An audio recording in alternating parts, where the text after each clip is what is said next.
فراشة بكل فخر بالورد بالندى التقيت. فيا أزيان كل زين بك يزين كل وقت. فراشة بكل فخر بالورد بالندى التقيت. asalaamu calaykum waraxmatullaahi wabarakaatu. kusoo dhawaada channelkeyga iyo video cusub. maanta waxaa wadaa videoyaasha aan bilaabay videogii labaad insha allah, I think saddexaad inuu yahay. videoga waxaa insha allah kaga hadlaya afarta nooc oo kala duwan ee parenting styleka. videogii hore homework nii diray. homeworkaas wuxuu ahaa inaa ogaatid meesha ka keentay qaab tarbiyeentaada. waxaa rajeynaya in aa homeworkiina soo sameyseen. insha allah commentiga hoos kusoo qora haddii homeworkaaga soo sameysay anden aa ogaatay meesha ka keentay qaab tarbiyeentaada. marka afarta nooc oo parenting styleka oo dadka dhan isku raaceen waxaa waaye idin sheegaa videoga insha allah. midka ugu horeeya waxaa waaye authoritative waxaa waaye qaabka oo cunuga oo maxaa la dhihi jiray like choiceska la siinayo oo la respect gareynayo.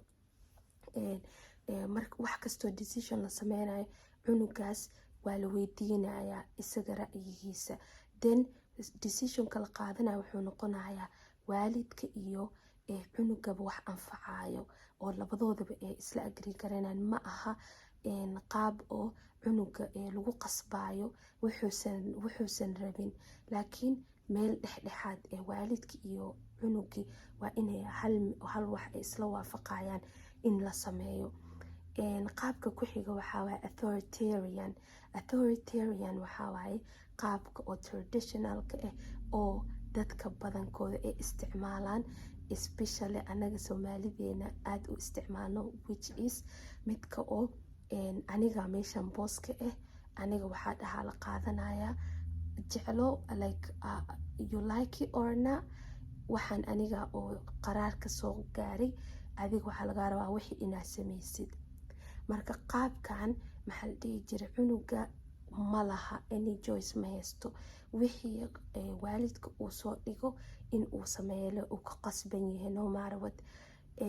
qaabka saddexaad waxaa waaye permissive waxaa waaye qaabka oo cunuga waalidka uu cunugiisa everything uu u dhahayo haa aab waxaasaa rabaa, hooy waxaasaa rabaa, haye hooyo qaado no matter what. cunugan waxaan u fiicnaado ama ha u xumaado, it doesn't matter.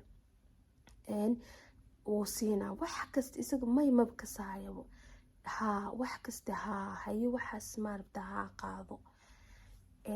qaabkaasna cunuga ma fiicno. wuxuu like hadhowda wuxuu noqonayaa qof oo wax kastaba dadka hataa waxay leeyihiin oo isku haysto inuu isaga leeyahay, qof noo dhan ka seenin uu noqonaa. markuu weynaado qofkii noo ku dhahona waxaa laga yaabaa in uu ku xanaaqo ama like ma jeclaanayo. so marka qaabka ugu dambeeyo waxaa waaye uninvolved styleka.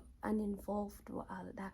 uninvolved kaas waxaa waaye like waalidka wuu joogaa, cunuga wuu la joogaa, laakiin cunugan wuxuusan sameyneyn wax ma ka galin. maxaa la dhihi jiray sheeg tarbiyeentiisa iyo wax inuu ka celiyo iyo maba isku dhibaayabo. so marka afartaas waaye. marka afartaas style oo kala duwan, usually kan oo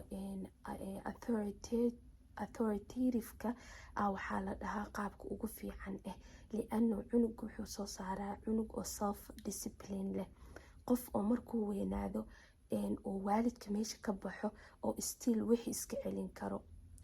haddii runta laisku sheegana as a muslim community waxaa anaga noo fiican qaabkaas, liano cunuga hadduu barto inuu self discipline yeesho oo markuu u salaada tukanayo ama salaada la baro hadduusan u tukanoonin because hooyo ay dhahday ama hooyo hadii oo aragto anuu tukanayn way igu qaylinaysaa haddii gabadha oo u xiranoonin xijaabka because hooyadeeda meesha hadda ku jirto maxaa la dhihi jira haddii hooyadeeda joogto camal like xiranayso laakiin hadhowd markay weynaatay xoog yeelato dhihi karto waxay rabto waxaysan rabin maya then markaas waxay imaanaysaa cunugtii inay xijaabka iska bixiso laano firstbo ma aysan u xiranin ilaahay dartiis waxay u xiratay maxaa la dhihi jira waalidkii cabsi ay ka cabsanayso ama ay please gareynayso cunugta marka laakiin hadduu the other way around hadduu cunuga uu u qaato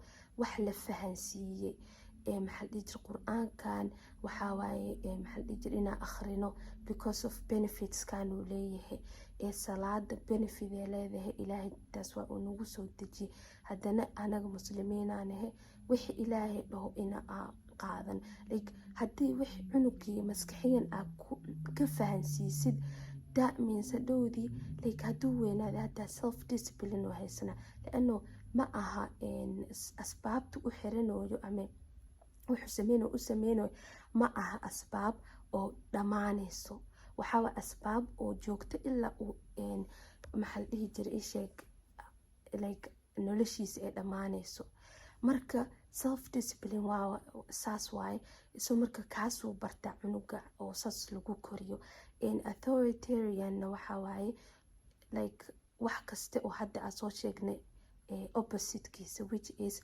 cunuga in uu maxaa la dhihi jira wixii uu ku qasban yahay uusan ogeyn macnihiisa oo waxa uu u sameynayo maxaa la dhihi jira isheeg haddii la dhaho ha ku boodboodin meeshaas oonan la siinin alternative wax meel kale ku boodboodo dan wuxuu isleeyahay isheeg ma fahansano soo like wixii kama dhadhacayo marka kan permissivekana cunug wuxuu soo saarayaa cunug oo maya dhan ka seenino waxaa laga yaabaa hadduu qof maya ku dhaho uu xoog yeesho like inuu qofkiiba dilo soo marka like wixii maya haddiisan la barin qofkii so that means hadhowdii way adkaanaysaa dadka kale inuu like la noolaado midka uninvolvedka ahna I don't think like cunug wuxuu noqonaya rule raacid dhan ka seenin so marka afarta nooc oo kala duwan waa kuwaasa waxaa rajeynaya inaa wax ka faa'iideen waxaana rajeynayaa homeworkii shalanilay idiin diray in hoos kusoo qorteen inaa sameysan iyo in kale and then hadduu wax ka faa'iideen insha allah comment iyo reeb waxaa rajeynayaa inaa wax ka faa'iideen insha allah wassalaamu calaykum waraxmatullaahi wabarakaatu